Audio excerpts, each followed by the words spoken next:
Alright, here we are again. Another group of vocabulary words, another section. This time we're looking at chapter 4.1, the Earth's structure.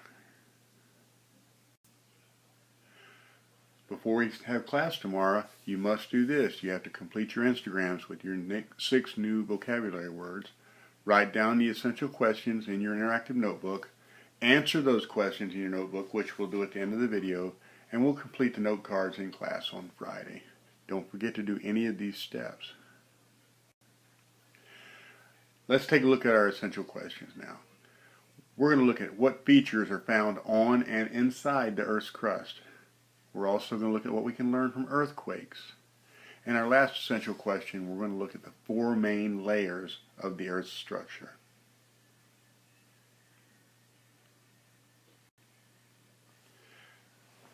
Let's start by looking at our vocabulary words. Our first vocabulary word is the crust. That's the solid rock that makes up the Earth's outermost layer. This is where we live and what we see most of the time. This crust is anywhere from 3 miles thick in the ocean, under the ocean, and up to 25 miles thick under parts of the continents. So as you can see, it's not very thick when you think about the Earth being 4,000 miles across. Our next word is glacier. A glacier is a large mass of snow and ice that slowly moves downward and outward over the land. As we talked about in earlier chapters, this is what causes glacial erosion, which, if you remember right, happens so slowly that we really can't see it happen.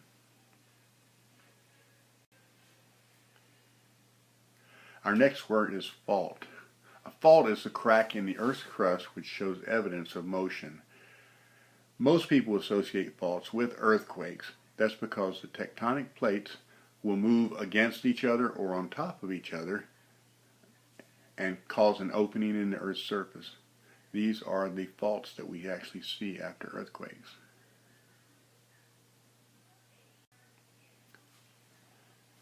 Our next word is mantle. This is the layer of rock just below the surface or the crust of the Earth. It is a molten area, almost a liquid area, so it's really kind of hard to believe that the middle of the Earth is actually a liquid, but it sure is. Our next word is one you're familiar with. It's magma. That's hot molten rock below the Earth's surface.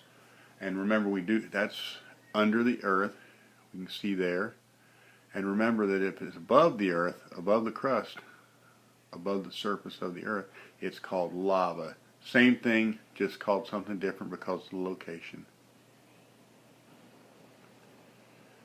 Our next word is core, and that is the actual center of the Earth.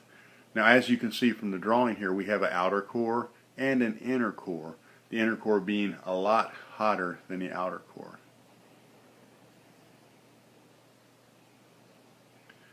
Well, that wraps up our vocabulary words. Let's look at our essential questions now. Our first essential question, what features are found on and in the Earth's crust?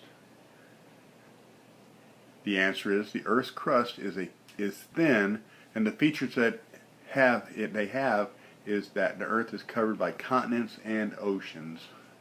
These are the things that we can actually see on a day-to-day basis. Essential question number 2 is what can we learn from earthquakes? And we can learn all about the inside of the Earth from earthquakes because when the fault opens up, we can see the strata of the sedimentary rock that's being formed.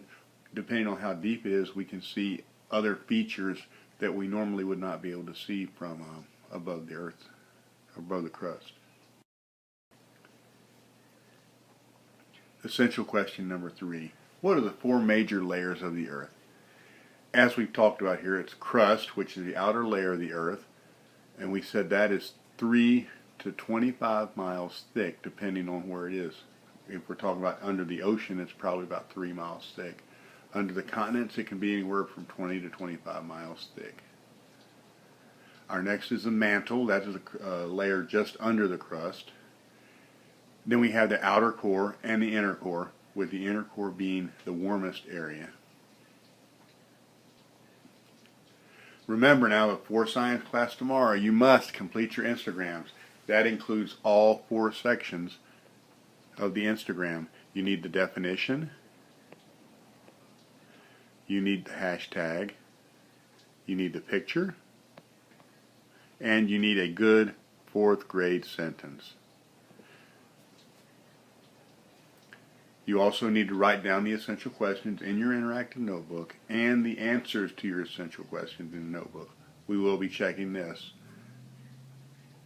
We will complete our note cards and our flashcards in class together, so don't worry about those right now.